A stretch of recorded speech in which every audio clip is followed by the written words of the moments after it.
기적을 믿으십니까? 많은 사람들이 궁금해하는 것 같습니다. 그래서 기적의 존재를 믿는지 여부에 대한 설문조사가 있었습니다. 한국 갤럽이 2021년에 조사한 통계를 보면 기적이 존재하다고 믿는 사람들 조사 대상의 57%가 믿는다고 대답을 했습니다. 비종교인은 어떨까요? 종교를 갖고 없는 사람들 중에도 종교를 갖지 않은 사람 중에도 45%가 기적을 믿는다고 대답을 했습니다. 그래서 어떤 질문을 갤럽에서 했을까? 그 내용이 무엇인지 살펴보니 그냥 단순히 기적을 믿는지 여부였습니다. 그래서 실제로 어떤 종류의 기적을 믿고 어떤 종류의 기적은 받아들이기 어려운지, 기적에도 우리가 기대하고 또 받아들이기 쉬운 혹은 받아들이고 싶은 기적이 있고 혹은 원하지 않는 금지하고 싶은 기적이 있어서 거기에 대해서는 좀 자세히 알 수는 없었습니다. 오늘 본문은 예수님이 일으키신 기적을 우리에게 소개를 합니다. 아마 대략 2만 명 정도를 먹인 기적입니다. 많은 사람들이 기적을 믿고는 있지만 우리 시대의 마술 같은 기적 이야기, 자연 법칙을 거스른 기적 이야기는 매력적으로 혹은 이게 정말 이렇게 일어났으면 좋겠다라고 다가오지는 않습니다. 아주 쉬운 기적들, 노숙자가 패션 모델이 된다든지, 청소부가 수학자, 난제를 푸는 수학자가 된다든지, 가정주부가 탤런트 쇼에 나가서 감춰졌던 재능을 발휘해서 세계적인 음악가가 된다든지 하면 그런 기적은 기적이라고 얘기하면서 칭송을 하곤 합니다. 실제로 그런 영상들이 또 공연들이 우리에게 감동을 주곤 합니다. 그러나 오늘 이야기에 나오는 기적은 우리 시대에 익숙한 기적은 아닙니다. 오병이어의 기적을 들으면 이게 산술적으로 계산하고 우리 시대 식품 생산 기술 고려하고 아무리 상상의 나래를 펴도 도저히 견적이 나오지 않습니다. 어떻게 하셨을까? 빵 5개와 물고기 2마리로 장정 5,000명의 또 동반한 배우자들, 아이들을 먹인다는 것 참 믿기가 어렵습니다. 우리 시대에 갖고 있는 과학의 시선으로는 오늘과 같은 기적 이야기가 참 이해하기 어렵습니다. 그래서 오늘 본문에 나오는 기적을 예수님께서 당연히 일으키실 수 있다 이렇게 믿는 분도 계시지만 잘 믿어지지 않는다 하는 분들도 주변에 계실 겁니다. 혹시 계시면 통계에 보니까 여성들이 남성보다 기적을 더 잘 믿는다고 합니다. 혹시 남편들 중에 잘 못 믿겠다고 하는 분들이 계시면 너무 타박하지 마시고 혹은 스스로 안 믿어진다고 자책하지도 않으셨으면 좋겠습니다. 우리는 예수님을 믿는 것이지 그 기적의 방법과 내용에 우리 믿음의 핵심이 있는 것은 아니고 그 직접적 대상도 아니기 때문입니다. 언젠가 어떤 분이 사도신경에서 다른 것은 다 믿을 수 있는데 동정녀 마리아에게서 나시고는 도저히 믿어지지 않는다고 그 부분을 다 함께 고백할 때는 잠시 멈추었다가 본디오 빌라도부터 다시 암송한다는 고백을 들었습니다. 그런 믿음도 없냐고 책망하실 분들도 있겠지만 저는 그런 분들이 교회에 나오는 게 얼마나 감사한지 모릅니다. 다 잘 믿어지면 교회에 나오기 쉽죠. 믿어지지 않는데 교회에 나오기 이게 더 어려운 것 아니겠습니까? 그래서 믿어지지 않아도 교회에 나오는 분들이 저는 얼마나 감사하고 좋은지 모릅니다. 중세 안셀름이라는 신학자가 있었습니다. 그는 나는 알기 위해서 믿는다라는 고백을 했습니다. 무슨 의미일까요? 나는 알기 위해서 믿는다. 알기 위한다는 것은 지금은 이해되지 않는다는 말입니다. 그러나 믿음은 가지고 있고 비록 신앙을 뒷받침할 이해가 부족하지만 하나님께서 이해하도록 도와주실 것임을 고백하는 것이 나는 알기 위해서 믿는다라는 신학적인 고백입니다. 이성은 우리의 신앙을 채워가기엔 도구로 생각이 되었고 결국 우리의 이성으로 우리의 믿음을 이해갈 수 있고 채워갈 수 있다고 그렇게 고백을 했습니다.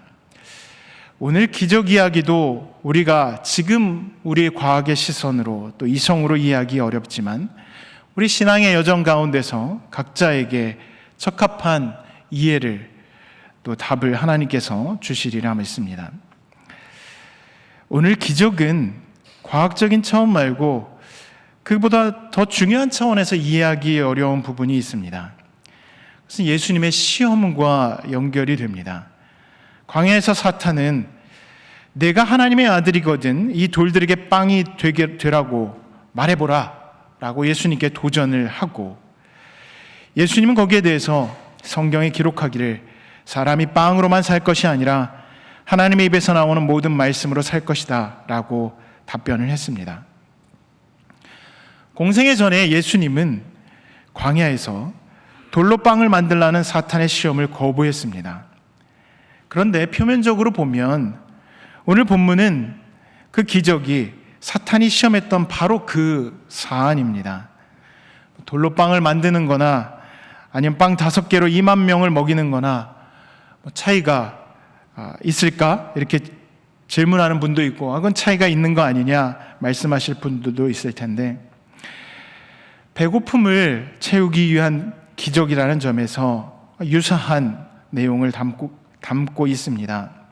광야에서는 예수님의 굶주림을 위한 해결하기 위한 기적이고 갈릴리 호숫가에서는 이 군중들의 굶주림을 해소하기 위한 기적입니다. 그래서 이 기적은 우리를 혼란스럽게 합니다. 예수님은 당신이 금지한 기적을 스스로 번복하며 일으키신 걸까요? 어쩌면 사탄은 그 시험을 예수님께서 지금 그대로 재현하고 있는 것처럼 생각하고 기뻐할지 모르겠습니다. 광야의 시험에서 답변하신 것과 표면적으로 상충되는 이 사건을 우리가 어떻게 이해해야 될까요? 오늘 기적을 이해하기 위해서는 우리가 그 두 기적 사이에 미세하지만 근원적인 차이를 분별해야 됩니다. 그래서 포괄적인 그 배경을 함께 좀 이해하고 알아가면 좋겠습니다. 우선 이 기적 이야기는 4개의 복음서에 모두 등장하는 유일한 기적입니다. 마태, 마가, 누가, 요한에 여러 가지 기적 이야기 또 사역 이야기가 있는데, 그런데 오늘 기적 이야기는 모든 복음서에 다 담겨 있습니다. 이 오병이어의 기적, 4복음서에 모두 등장하는 만큼 그만큼 중요한 기적 이야기, 사역이라는 거죠. 오늘 본문에서 특이한 표현 중 하나는 여자와 아이들에 대한 언급입니다.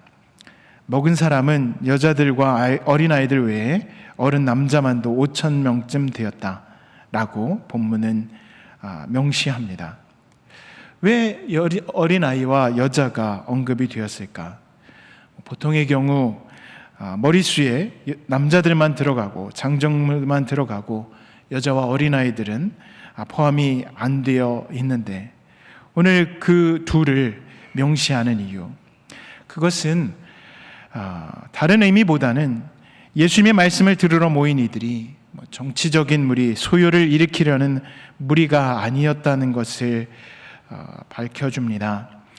그들은 가족들과 함께 이 광야로 나아야 될 그런 연약한 자들의 무리이고 또 하나님의 도우심이 간절한 이들이라는 거죠.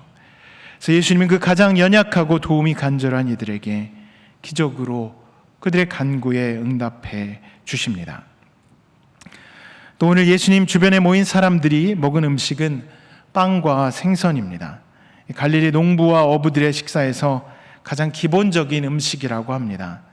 그래서 빵과 말린 음식, 말린 생선이 이 오병이어였다고 추정을 합니다.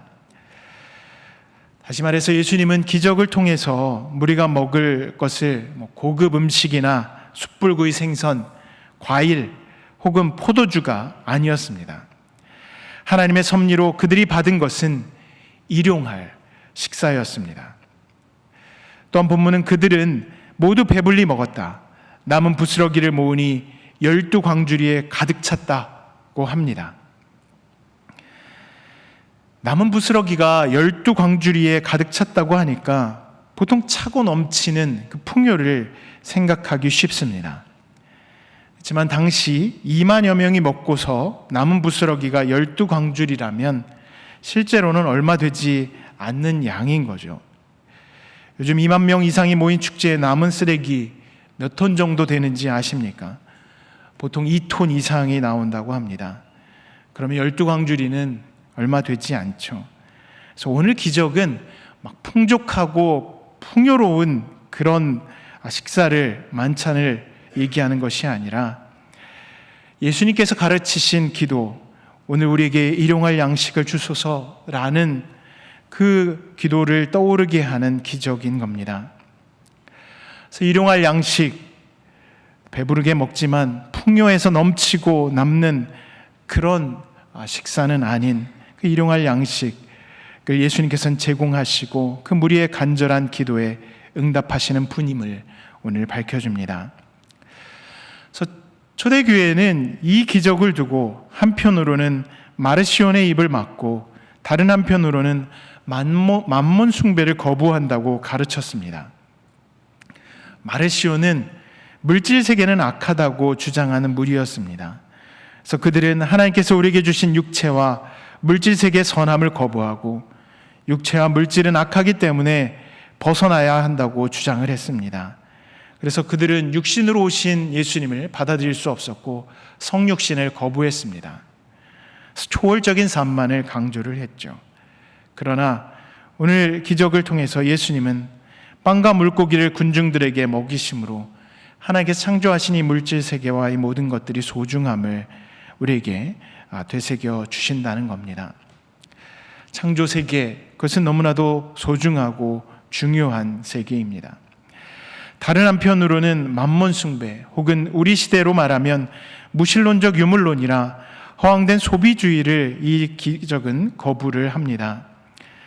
무신론적인 유물론은 물질만이 답이라고 하고 혹은 물질이 전부라고 하는 주장입니다. 영혼은 무가치하거나 영혼은 가볍게 여기는 그런 가르침이죠. 허황된 소비주의는 소비할 수 있는 양과 질로 자신의 존재를 규정하거나 과시하려는 자세입니다. 풍요를 주는 하나님은 우리의 진정한 하나님이고 풍요를 제공하지 않는 존재는 우리의 하나님이 될 수 없다. 그런 신은 섬기지 않는 것이 이 허황된 소비주의의 모습입니다. 그래서 풍요 자체를 신으로 동일시하는 그런 세태, 그것을 거부하는 겁니다. 그래서 오늘 예수님의 기적은 이 두 가지 잘못된 신앙관과 세계관을 거부를 합니다. 물질은 우리에게 중요하고 우리는 하나님께 주신 우리의 몸과 이웃들 그리고 피조된 세상을 건강하게 지키고 돌보아야 합니다. 그러나 동시에 물질이 우리의 삶의 주인이 되거나 우리의 존재를 규정할 수 없음을 분명히 하고 계십니다. 우리 존재를 규정할 분은 오직 하나님이시고 그분이 우리 생명의 주관자이며 공급자라는 것을 오늘 본문은 얘기를 하는 겁니다. 이런 맥락에서 볼 때 광야에서의 기적 요구와 오병이어의 기적이 다릅니다. 예수님이 광야에서 시험을 당하실 때 사탄이 돌로 빵을 만들라고 하면서 제시한 그 유혹은 하나님으로부터의 독립선언을 하라는 겁니다. 하나님과는 무관하게 예수 그리스도로 당신의 영역을 만들라는 것이었습니다. 하나님의 나라가 아니라 나의 나라, 너의 나라, 하나님과 단절되는 사람들에게 칭송받을 수 있는 인간 예수의 나라를 만들라는 것이었습니다. 성서에서 하나님께서 금하신 것이 바로 이 자기 중심적인 죄입니다. 중심에 하나님이 없고 자신으로 채워서 자기 중심으로 세계를 재편하고 세상이 자기 중심으로 돌아가게 하는 것이 하나님 앞에서 가장 큰 죄입니다. 예수님은 그것을 분명히 거부하셨습니다. 그리고 우리 모두는 전적으로 하나님께 의존해야 한다고 사탄에게 대답을 하셨습니다. 사람이 빵으로만 살 것이 아니라 하나님의 입에서 나오는 모든 말씀으로 살 것이다. 예수님은 분명하게 하나님의 말씀에 의존해서 인간이 살아가야 한다고 밝힙니다. 그래서 그 시험에 비춰보면 오늘 말씀은, 오늘 기적은 철저하게 하나님 중심입니다. 예수님은 오늘 기적을 일으키시기에 앞서서 빵과 생선을 들고 하늘을 우러러 보며 하나님을 향해 축복 기도를 드리고 제자들에게 주셨습니다. 그리고 제자들은 그 빵과 생선을 무리들에게 나누어 주었습니다. 예수님은 자신을 위해 기적을 일으키지 않으셨습니다. 내가 하나님의 아들이다를 드러내지 않고 오직 하나님께서 이 모든 일을 주관하심을 하늘을 향해 기도를 드리며 보여주셨습니다. 사탄은 이런 기적을 원치 않습니다. 그러나 예수님은 이 모든 일들을 통해 오직 하나님만이 주관자가 되신다는 것을 군중들에게, 제자들에게, 그리고 우리에게 전해주십니다. 이 기적에 담긴 신앙적 의미가 예수 시대 유대인들의 인식에도 도전장을 던집니다. 당시 로마 황제는 자신을 식량의 공급자로 그렇게 인식을 했습니다. 로마의 동전 한쪽에는 네로의 초상이 그려져 있었고 다른 한쪽에는 농업의 여신인 세레스라고 새겨져 있었습니다. 세레스라는 단어의 의미는 황제의 일년 추수라는 그런 뜻으로도 전달이 되곤 했습니다. 그래서 이 동전은 황제가 세레스를 대신해서 식량을 제공하는 존재라는 걸 말합니다. 그래서 로마의 신, 황제, 그리고 식량 공급이 분리될 수 없게 연결된 것이 그 상징이 이 동전에 담겨 있습니다. 유대인들은 그 동전을, 로마의 동전을 사용했죠. 그래서 이 동전을 주고받으며 무의식 중에 로마가 전달하는 메시지를 공유합니다. 로마의 지배 아래 있던 유대인들에게 빵은, 그리고 생명은 로마의 황제가 주는 것이었습니다. 그래서 오늘 본문의 기적은 로마가 금지하고 싶은 기적이었습니다. 로마는 이 기적을 허용할 수도 없고 해서도 안 됩니다. 하나님이 생명의 공급자가 될 때 로마 황제가 종교적으로 설 자리를 잃게 되기 때문입니다. 그러나 예수님은 이 기적을 통해서 누가 진정한 생명의 주인인지를 선포를 합니다. 그래서 우리는 그들과 다르게 고백을 합니다. 빵은 로마 황제가 아니라 하나님이 주시는 겁니다. 생명의 주인은 권력자가 아니라 하나님입니다. 그런 의미에서 오늘 우리에게 일용할 양식을 주소서라는 주님의 기도의 기도는 가장 사소하고 일상적인 기도인 동시에 가장 근원적인 신앙의 고백이기도 합니다. 오늘 기적 이야기에서 또 한 가지 잊지 말아야 할 것은 예수님께서 축복 기도를 하시고 그 빵과 생선을 직접 무리들에게 주지 않고 제자들에게 주셨고 제자들이 직접 무리들에게 나눠줬다는 것입니다. 예수님은 5,000명을 그리고 그 아이들과 배우자들을 직접 먹이지 않으셨습니다. 제자들을 통해서 하셨습니다. 그렇게 하신 이유는 하나님의 구원 사역에 제자들이 그리스도의 몸과 손과 발이 되길 원하셨기 때문입니다. 예수님이 일으키신 기적은 생명을 살리는 치유와 생명을 살리는 나눔의 사역이었습니다. 권력을 공고히 하거나 부를 축적하는 기적을 행하시지 않았습니다. 오히려 그런 기적이나 사역을 요구하는 제자들을 엄히 꾸짖으시며 책망하셨습니다. 근데 오늘 기적 이야기를 보면 제자들의 행동과 반응은 예수님의 기대에서 많이 동떨어져 있습니다. 예수님은 제자들에게 그들이 물러갈 필요 없다. 너희가 그들에게 먹을 것을 주어라. 하고 하셨을 때 제자들의 반응, 자신들에게 오병이어밖에 없다고 하는 답변입니다. 그 행간을 읽어보면 우리 먹을 것도 없습니다 라는 대답이죠. 근데 예수님은 그 오병이어, 그것을 가져오라고 하십니다. 자신들을 위해 감추어둔, 꽁쳐놓은 비상식량, 그것을 예수님은 가져오라고 하시는 겁니다. 제자들은 자신의 것을 사용해서 기적을 예수님께서 일으키실 것이라는 그 믿음을 갖고 있지 않았습니다. 그래서 제자들은 그 마음에 스스로 금지시킨, 이미 마음에서 제외시켜버린 그런 기적, 그것이 예수님께서 하신 기적입니다. 그러나 예수님은 그들의 마음을 넘어서서 그들이 갖고 있던 작은 것들을 사용하셔서 기적을 일으키십니다. 비록 그들이 드릴 수 있는 모든 것, 그것은 5조각의 작은 빵과 말린 생선뿐이었다고 해도 하나님께서는, 예수님께서는 그것을 그들이 가지고 온 것을 사용하셨습니다. 그래서 교회 역사 속에서 수많은 가난한 기독교인들이 이 이야기를 통해 하나님이 사용하시기에 너무 작은 헌물이라는 것은 없다는 것을 깨닫고 자기들이 가진 작은 것을 하나님 나라를 위해 바칠 용기를 얻었다, 이런 기록을 남기고 있습니다. 하나님의 나라, 하나님의 사역, 5,000명 혹은 2만 명을 먹이는 것처럼 거대하고 우리를 때로는 압도하는 사역입니다. 하나님의 계획은 너무 거대하게 우리 앞에 다가와서 이걸 어떻게 할 수 있을까 생각하지만 하나님은 우리의 작은 것들로 기적을 일으키셔서 그 사역을 이뤄 가십니다. 그 사역의, 그 기적의 내용과 방법은 우리가 알 수 없습니다. 그러나 하나님께서 그 기적을 가지고 이 일들을 이루어 오셨고 또 역사 속에서 다양한 방법으로 그 사역을 해 가셨습니다. 그것은 우리가 하는 일이 아닙니다. 하나님께서 하시는 일입니다. 우리는 스스로 그 기적을 금할 필요도 이유도 없습니다. 우리는 다만 예수님께서 쓰시겠다고 할 때 아무리 작은 것이라고 해도 그것을 스스로 금지하지 말고 하나님께 드리면 됩니다.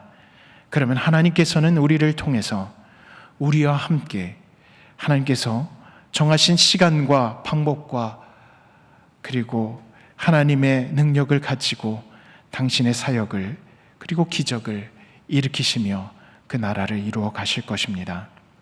그것을 우리가 기억하면서 하나님께서 원하시는 일들 우리가 스스로 금지하지 말고 기대하며 우리에게 작은 것들을 하나님께 드리고 그 사역에 동참해가는 우리의 삶이 되길 간절히 바랍니다. 오늘 주신 말씀을 두고 함께 묵상 기도하시겠습니다.